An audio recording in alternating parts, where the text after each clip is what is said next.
guys, welcome to the video. Salt here. Today we're going to be going over the melee weapon, the Tenet Exec. Now in this weapon series, I take a weapon, I build it out, and I test that weapon on its own merits, meaning I don't mix it with any kind of external factors that would increase weapon performance. I just test the weapon built out by itself, and I let the viewers make their own intelligent conclusions about adding those external things. Now the only difference when I do a melee build is I do use one external, and that is a pet to prime for me, and it's because almost every melee build will be using a mod called Condition Overload, and Condition Overload requires you to be priming for it to function appropriately. And to show a build without it functioning appropriately would be disingenuous. So that's why I use that one external.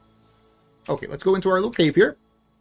And we have our top commenter of the last video, Phoenix Lamp 2, our first commenter of the last video, Montero U, and our recent supporters of Toxic Sneeze, Johnny and Eddie. Thank you so much for your support. And of course, we're doing the Tenet Exec today. I could not figure out who is the very first person to suggest the Tenet Exec. So if you were the very first person, I apologize. I didn't give you credit there. But I know a lot of people wanted to see the Tenet Exec, and that's why we're doing it here. So we're going to go to the arsenal real quick, just to show what it looks like. But then I also want to just go over its acquisition. So I personally think this is a pretty ugly weapon. It's a really good weapon, but it's kind of ugly. But, you know, beauty is in the eye of the beholder. Maybe you're like a Gundam fan, and this does have like kind of a Gundam type look to it. It's like two blades that are attached in the middle here. Very interesting. So I want to go out of here real quick, though. I just want to go over the acquisition of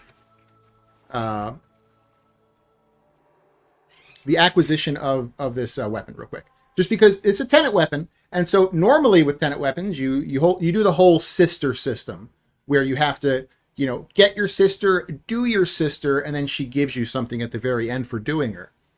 Well, this weapon's a bit different. So what you're going to do is you're going to go to any relay. I'm just going to pick the one on Earth. I'm going to go to the Strata relay here. And you're going to go, once we get in here, you're going to go to the parent sequence room. Now, it doesn't actually matter if you're allied to the parent sequence. You can even be their enemies. I think I'm actually the parent sequence enemies. I don't think I'm allied at all with the parent sequence. But it doesn't matter. You can still do this. So you're going to go straight right in the relay. I'm going to do this kind of slow for people that haven't done this before. You're going to go straight the entire way. Keep going straight. And then after this door, we're going to get into the big room. And if we go down these stairs to the right, we're going to take the first hallway.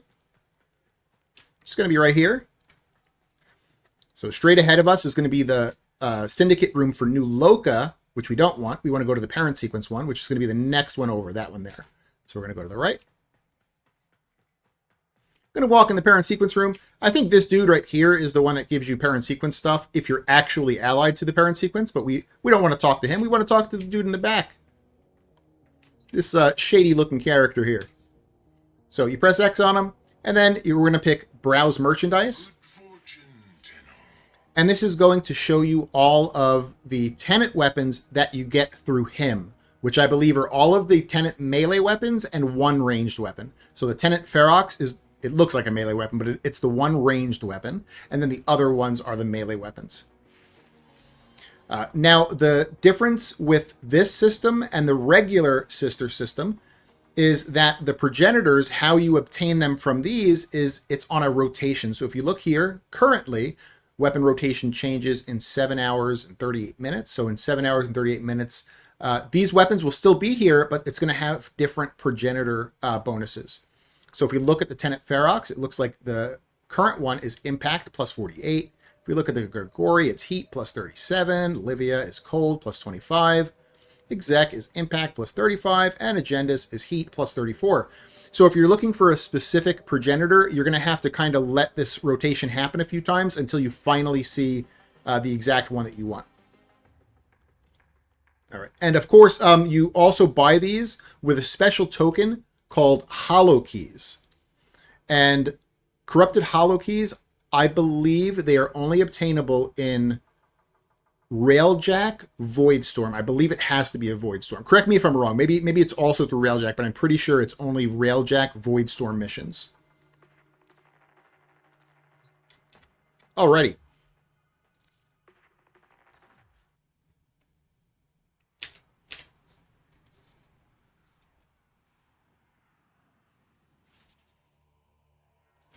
So let's go back to our arsenal here. We're going to look at the Tenet Exec. I'm going to go into the build real quick here, and I want to go over some things first. I'm going to first talk about the Tenet Exec's unique and interesting things, which is going to be its slam attack. So slam attacks release a shockwave that triggers every 5 meters. This actually does a lot of damage. So it's going to trigger every 5 meters. It only goes out, I believe, about 18-ish meters, and so it's only going to trigger like 3 times. But again, huge damage it does. Heavy slams, they trigger a fan of 3 of those shockwaves. So heavy slams are even better. Now, heavy slams, of course, are middle clicking. I'm not really sure what it is on console. I'm sorry about that. But it's going to be middle clicking or using Tennokai. When you get your Tennokai up, you can jump in the air, do a heavy slam by, middle clicking on the ground. It'll use your Tennokai up instead of your combo, and that'll count as a heavy slam as well. All right, so that's the unique thing about the Tenet Exec. Again, very, very powerful, and so this is going to kind of be why we're doing certain testing and why the build is the way it is. So there are a few popular builds online about the Tenet Exec, and I just kind of wanted to test them and just see if they were accurate, because sometimes melee weapons have like these meme builds that come out that look really good in the simulacrum, but in actual gameplay they're kind of clunky or they don't work as well. And I was actually happily surprised that most of them, it does actually function pretty well in actual gameplay. And it's because, unlike a heavy spam build, I hate heavy spam builds because they are one of the ones that usually look really good in the simulacrum, but are really clunky in actual gameplay. Unlike a heavy spam build, you're actually very mobile with the slam build because you're jumping around and like slamming at enemies, which gives you mobility as well. So you're not like losing a lot of mobility with it. But let's go over the testing I did first. So the big one is that a lot of people, instead of melee influence, they use a mod, or they use an arcane, I should say, called Melee Afflictions. I have a full one. Where is it? Right here. Enemies affected by status effects gain 6 additional stacks when they're knocked down or flung by melee attacks, which would be heavy slams. Heavy slams will do those. So you can get a lot of value out of Melee Afflictions. And so it makes sense to actually use it on this build. But I wanted to see if it actually just beat the old boring option of Melee Influence, which is usually just a crap load of DPS. So I wanted to test these two together. Now, I also wanted to test different mods on the weapon. So a lot of these builds were using a mod called Seismic Wave, which is 200% melee slam damage. It would make sense, we're doing a slam build, why don't we use Seismic Wave? The only thing you have to consider is that this only affects your slam. So it's not going to affect anything else. It's not going to affect like the melee influence damage. It's not going to affect anything else. Just the slam. A lot of times your slam is killing in one hit anyway, and so this is almost a dead mod slot if you're killing in one hit. Now, if you're doing level cap where you're not killing in one hit all the time, this could be really good. But endurance content where your slam is mostly going to be killing in one hit, unless it's a really big enemy, a lot of times you actually don't get any value out of here. You'll see a bigger number, but the dude's going to die without this the same as if he dies with it. So it kind of acts like a dead mod a lot of times. But I still wanted to test it because, it's a slam build. This is plus 200% slam damage. It kind of makes sense. So I wanted to test this versus what we normally do with Voltaic Strike to activate melee influence. I'm going to leave out the progenitor for now because this is really going to change depending on which one you go with. So just act right now like we have no progenitor. So I needed to test Seismic Wave in this slot versus Voltaic Strike. Voltaic Strike is boring. It's 60-60 electric. It activates melee influence. That's about it. All right, let's go out of here real quick. I want to bring up the testing that we did. So let me switch to the first slide here. I have my very high-tech slide that I did on MS Paint. So we're testing Seismic Wave versus the 6060 Electric while using Melee Influence. So this is Melee Influence as the Arcane, and this is Seismic Wave versus the 6060 Electric. These are kill counts for 5-minute runs.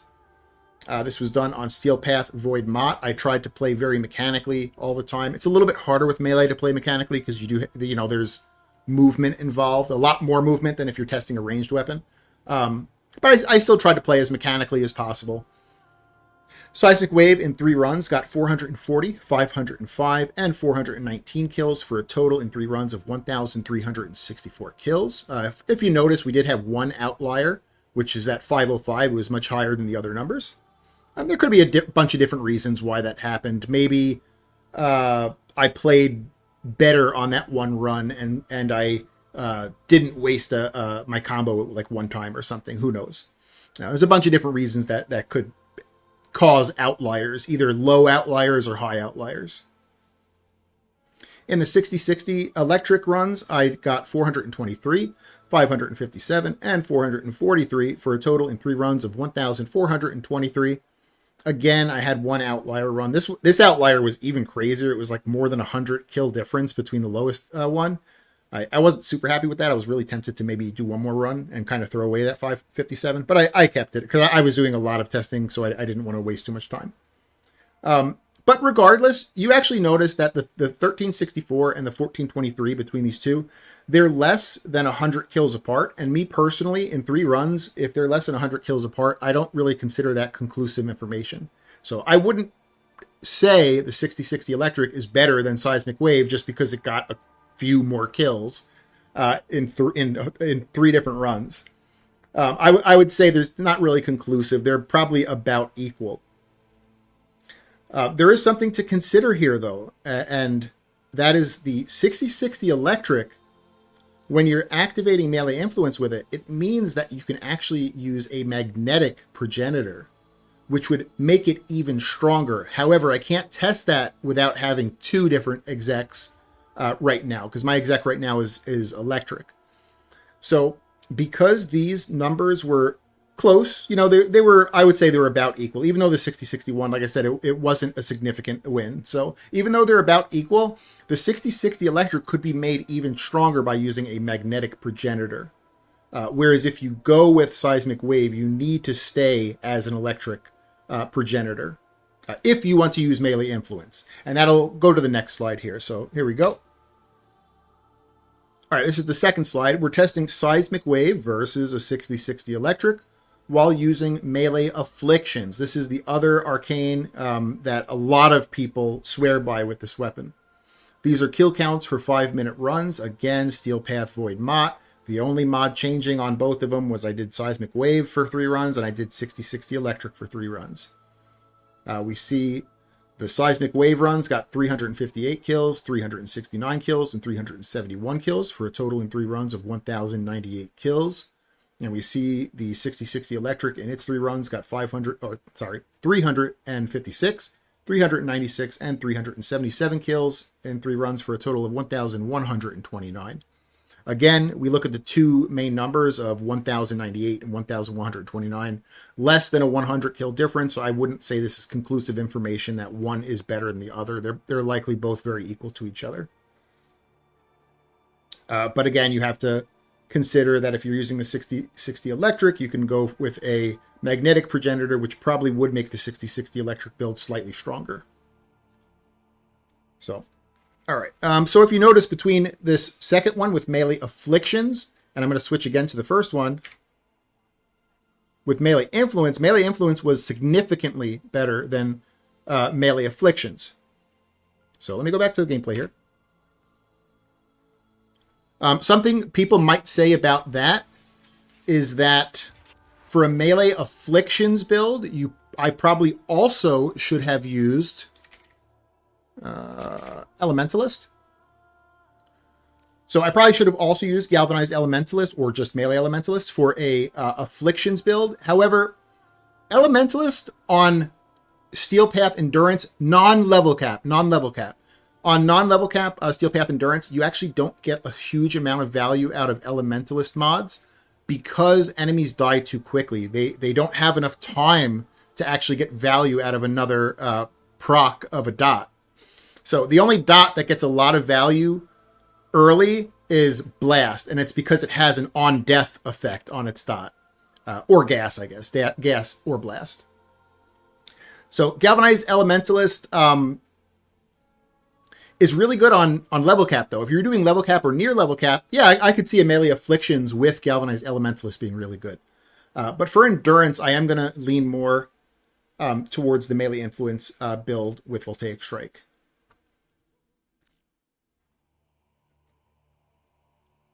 All right, we're still going to play this, though. When we get into the gameplay, we're still going to be leaning a lot on our slams.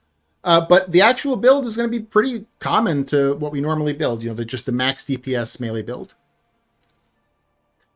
So, and again, consider, because I'm going with Voltaic Strike and melee influence, I don't really need this electric progenitor here. I actually probably should have a magnetic progenitor. That's going to make it a lot stronger versus exodus enemies, which you're going to encounter more and more the higher you go up. So don't copy my progenitor here. Make it magnetic instead, okay? Magnetic progenitor. Although if you did want to go with Afflictions, then you could stick with like electricity here. Okay. So let's go over the mods. We have Voltaic Strike for 60/60. Electric, this is going to be because we're using melee influence as our arcane. We have Galvanized Steel for crit chance and crit damage. We have Organ Shatter for crit damage. We have Gladiator Might for crit damage and 120% crit chance. We have Condition Overload for melee flat damage.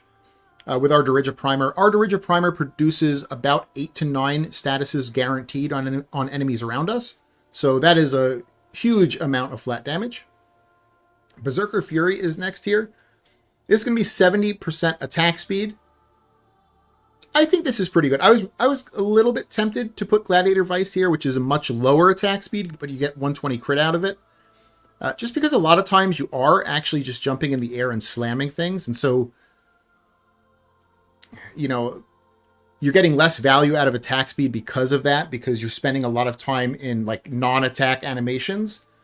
But attack speed is valuable because the quicker you can hit, the quicker you can get your Tenokai proc from Disciple's Merit. So I don't know. I was really going back and forth between Berserker Fury and Vice. I'm not confident enough to say one is better than the other. So you can kind of make that decision. You can go with Fury or Berserker Fury or Gladiator Vice there. Gladiator Vice will be much lower attack speed, but you get an extra 120 crit chance. Blood Rush is 440% crit chance. Weeping Wounds is 440% status chance. And then we get to the stance slot. I'm going to also go over all of the stances. I'll make sure I have everything time-stamped. That way, you know, if you don't care about the stances, you could always skip ahead and things like that. So the two best stances are either going to be Rending Crane or Tempo Royale. You would use Tempo Royale if you actually want to make use of the slams that are in the regular combos. Rending Crane you would use if you're just going to forward light spam and then do your heavy slams through Disciple's Merit. When I first started working on the Tenet Exec, well, I mean, I worked on this a while ago, but when I did like the in-depth stuff this morning, at first, like when I was theory crafting, I was like, ooh, Tempo Royale makes sense because you have slams built in to the normal attacks. And hey, this is a weapon that gets a lot of value out of slams. That makes sense. The problem I had with those slams is that dudes that die or get hit from those slams don't actually trigger Disciple's Merit. And so you're almost never, I shouldn't say never, that's a little bit exaggeratory, but you're not able to Tenokai nearly as often as if you just light attack spam. So, you know, that's the difference between theory crafting and in-game testing. My theory craft was that Tempo Royale would definitely be better, but in-game testing showed that Rending Crane, for me, the way I play, would be a better choice. So I'll go over both of them, though. Cleaving Whirlwind is kind of the loser, though, out of all three of them. So probably don't pick Cleaving Whirlwind. In the Tennokai slot, we're going to have Disciple's Merit. This lets you have a Tennokai after you hit 4 times. Every 4 melee hits, you get to have a Tennokai attack. So this is the way to get the most Tennokais possible. And then in the Arcane slot, like we said, Melee Influence. This is just going to have a 20% chance for elemental melee status effects to apply to enemies within 20 meters for 18 seconds. So Melee Influence is just really powerful. It kills things around you. Like when I was doing the testing and when I was doing those 3 runs with Afflictions, it actually looked like Afflictions was way better than Influence. And so I'm sure if I was in the Simulacrum, I would be like, wow, Afflictions is way better. But the thing that you have to consider with Influence is that Influence is killing all kinds of things all around you, behind you, to the left, to the right. Things you're not even seeing are getting killed around you. And so you have a lot of background killing that Melee Influence does that you're not even aware of. And so that's why you get a crap load more kills with Melee Influence here. So, okay. I think that is it for the build. I think we can go into stances next.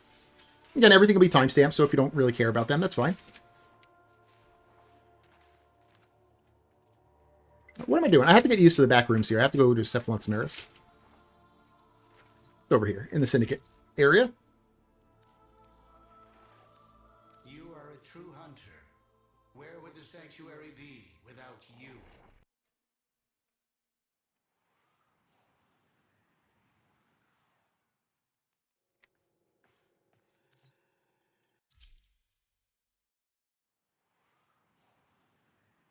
So we have 3 different stances. We have Temple Royale, Cleaving Whirlwind, and Rending Crane. I'm going to start with Rending Crane, which is the one I have on right now. This is the one that your weapon will actually start with the polarity of, I believe. I think this starts with it. I could be talking out of my butt there. I'm sorry if I am. I'm pretty sure it starts with this polarity, though, for Rending Crane. So we have the Forward Light Attack, which is going to be average DPS, no force slash, and no slam.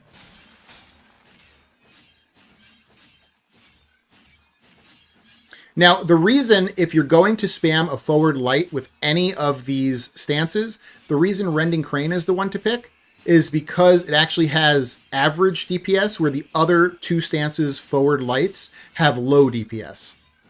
All of the forward lights on all 3 stances are low DPS and no force slash, so there's no difference there. The only difference is that this one actually has more DPS than the other 2. And as far as the animation goes, the animation is actually really good. It hits everything around you. Although the animation, I think, for Temple Royale is pretty decent, too. All right, enough of that. Enough of that spam there.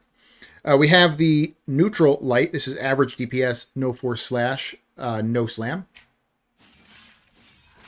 Complete garbage. We have the Forward Block. This is average DPS, no force slash, and a slam. So you see how you get those explosions moving forward. This is decent. I think if you wanted to spam something that had a slam attack in it, Temple Royale is slightly better than this one. But this is not bad. This is a decent one. Okay. We have the Neutral Block, which is average DPS and no force slash. Complete garbage. All right, let's show off. Let's show off the other good one, which is Temple Royale.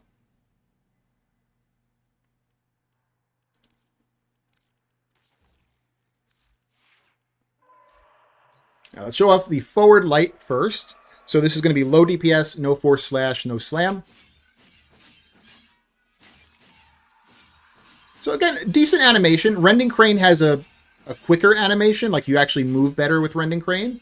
And Rending Crane is also going to do a little bit more DPS in this one for its forward light attack. So that's why if you're picking one of these to spam the forward light, Rending Crane will be the one to pick.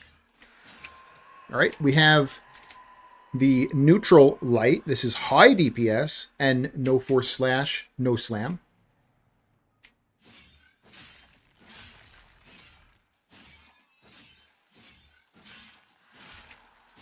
All right.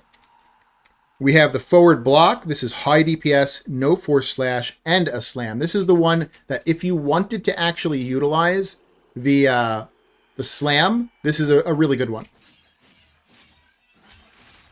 So you got the slam. The animation hits everything around you. It kind of swirls around. I love that. That means you don't have to be super accurate. You can just kind of run into a crowd like a dum-dum. I love that. I love that kind of play style. Again, the only issue I came with this one is that dudes killed by the slam effect don't actually help you with your Disciple's Merit to trigger Tennokai.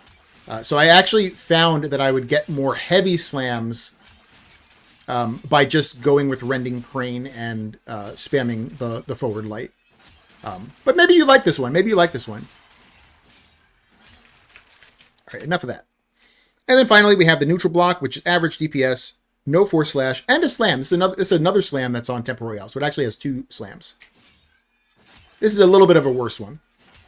This reminds me of a heavy spam build, which is a build type I don't like for melee weapons. You just kind of sit in one place and do this over and over and really hope that enemies move towards you. Okay, let's go off a Tempo Royale. And finally, we'll show off the crappy one. Cleaving Whirlwind.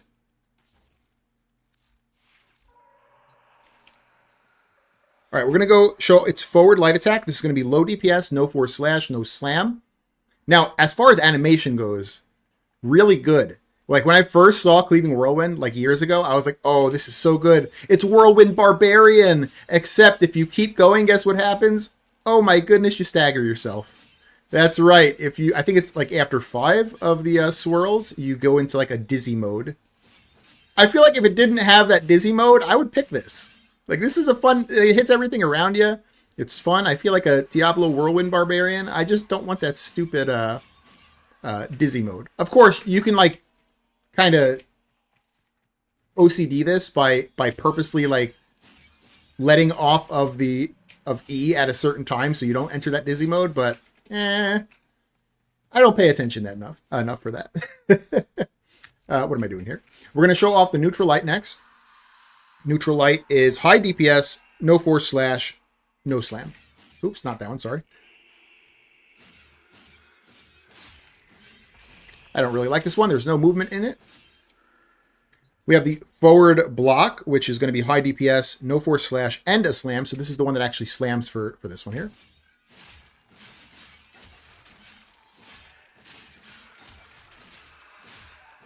I don't really like this one. I mean, if you were only hitting one enemy, like maybe like an Acolyte, it would be cool. But most of the time, you're fighting more things than just the Acolyte. Then we have the neutral block, which is average DPS, no force slash, no slam. Pretty crappy. All right, so I'm going to go ahead and put my Rending Crane back. Remember, consider Tempo Royale, though. Tempo Royale is really good, too. Rending Crane is more if you want to forward light spam to get more heavy procs. Which, honestly, you probably should, because you're going to get more value out of them.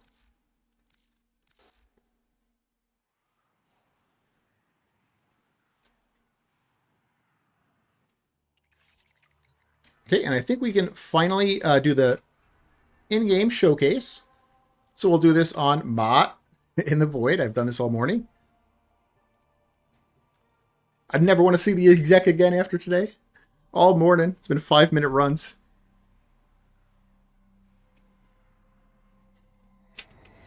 These foes deserve your respect. Honor them with quick deaths, and I with your victory. They have just shut down all systems. I'm sending life support capsules your way.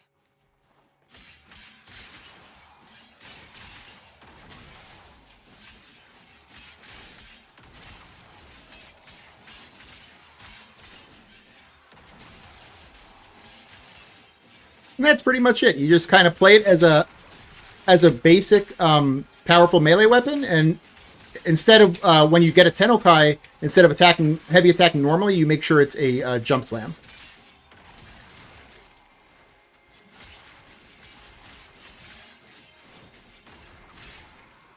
And remember, this could be even stronger. I just need to have a magnetic progenitor. So make sure to pick, if you want to follow my build, make sure to pick up a magnetic progenitor. I'll have to be keeping my eye out for it. Come on, give me a good tile set. What is this? What is this tile set?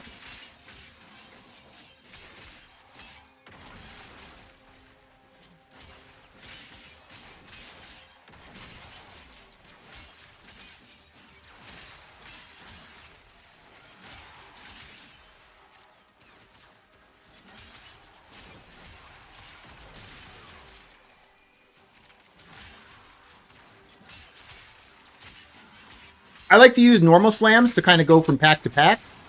Then I'll get a few whacks in, get a heavy slam ready. Maybe a pack like this, shabam. Get them, move to this pack. Get a few normal whacks in. Get a heavy ready. Hit nothing with it, that's okay. It happens, it happens.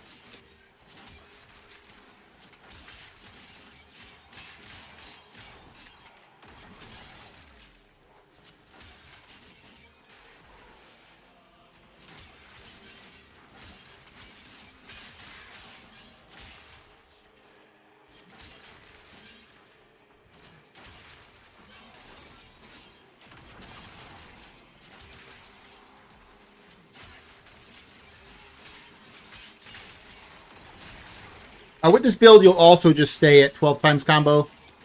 You don't really have to worry about... oh, I just normal heavy attack. I don't know why.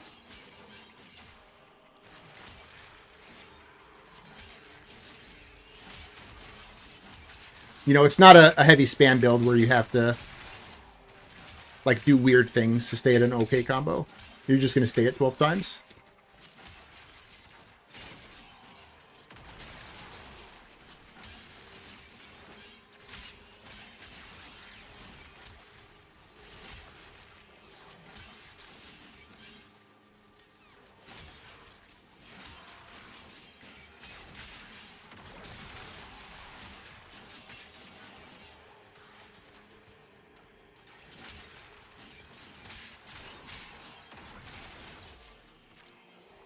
Something to know too is that range will not affect the range of the shockwave. I thought it could. I actually tested the Tenokai mod that gives you range, like plus 2 meters or something. Might be more than 2 meters. Maybe it's 4 meters. I tested that Tenokai mod and I noticed it didn't give me any range. And then I checked on the wiki and it says range does not affect the range of the shockwave. They're just kind of stuck at whatever they're at. Which people seem to kind of agree that it's about 18 meters. Although you only get a blast every 5 meters, so I don't know.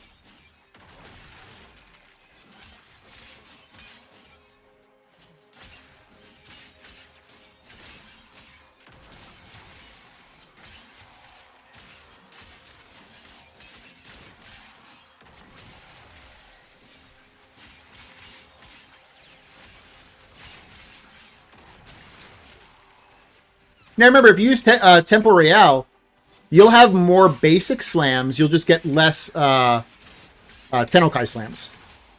So, I mean, you can make that decision yourself, too. Like, maybe you're like, oh, I want to use Tempo Real because, you know, in my regular combos, I can be, like, throwing a basic slam in, which does a crap load of damage. Like, that's completely fair.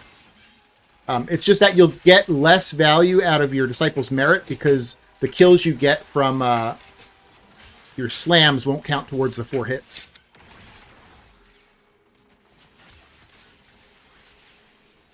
But, I mean, that could be the way to go, too, because sometimes, like, with my heavy slams, I don't get a lot of value because you have a very small window to actually press the button, so you don't want to wait too long. So sometimes you're forced to press it at a not great time, you know, like maybe I only get 1 kill with it. These slams will, like, one-hit an Acolyte, but to be fair, like, a normal attack will just... Well, I don't know where this guy is. He's being weird. Normal melee just kind of chunks the Acolyte regardless. I wanted to show off the slam on the Acolyte. Damn it.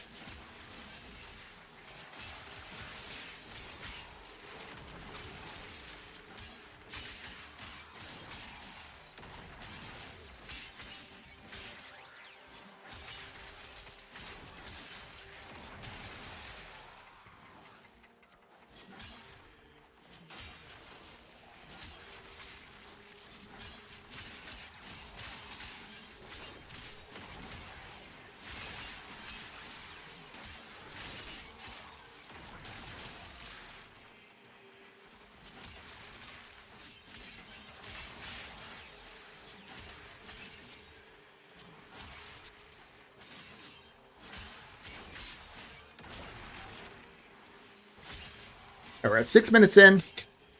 Got about 4 minutes left. Next week, the beginning of the week, I think I'm just going to go through the rest of the OG incarnate weapons. So we got like the Phalarx, the Praetos, and the Inodem. I'll plan to do next week. And then we have 2 more days. I want to do another Warframe video because I haven't done that in a couple of weeks. Actually, more than a couple of weeks. So I want to do another Warframe video. I think I might want to update my Titania, because I do have the perfect Titania finally. Took me years, but I finally crafted it. It's come out of the cooker. With the help of other people too, because I did a Titania video already. That was close to being perfect, but I had a few suggestions that people had. You know, like maybe one dude did this one thing that was slightly better, and then another dude did another thing that was slightly better. And I kind of combined everyone's really good ideas into Titania's final form.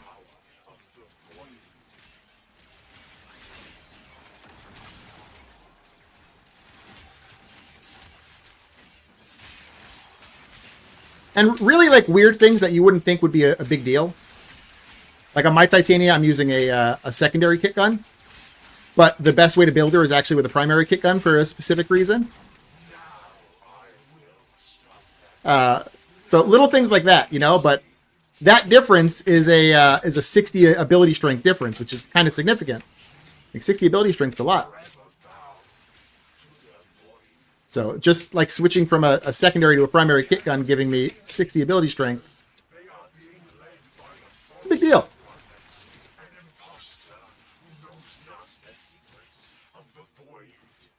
So yeah, maybe Titania next week, like at the end, like Friday.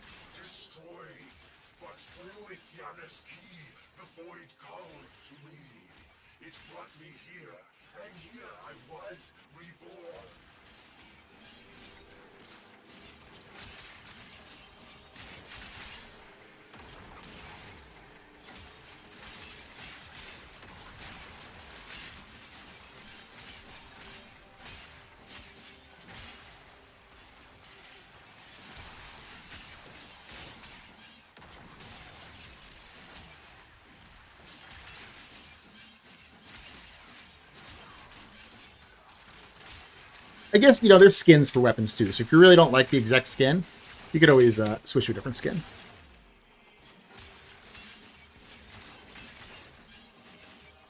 For the most part, I like to keep the skins of the weapons on the weapon because I feel like it just, I don't know, I want to see like what weapon I'm using. The only ones I do consider using skins for a lot of times is kit guns because damn, those things are ugly. Kit guns are so friggin' ugly. And Deringer went down finally. He'll get back up. This death is temporary. My existence is forever. I cannot be destroyed. Got 40 seconds left.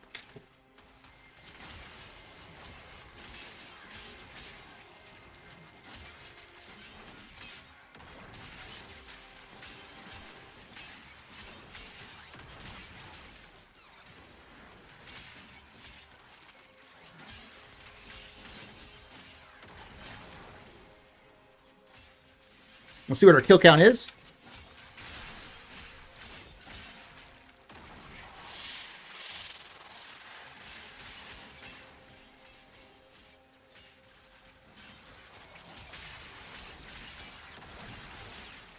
All right, that's 10 minutes in. Let's find the extract, and then we'll check our kill count. 946. That's pretty good. That's pretty decent. A little bit less than some other melee weapons. But I also could have gotten a bit unlucky with my tile sets.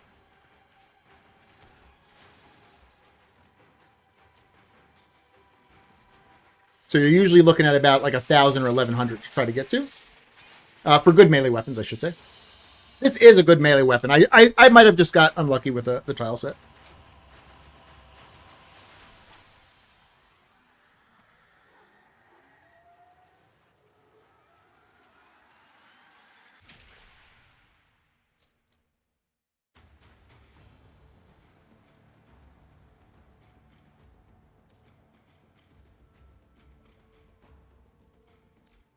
All right, so that was the Tenet Exec. I hope you guys liked the video. If you liked it, consider giving it a like. If you haven't subbed yet, consider subbing or tell me what I can do to earn your sub. And I hope you guys have an amazing day. All right, bye.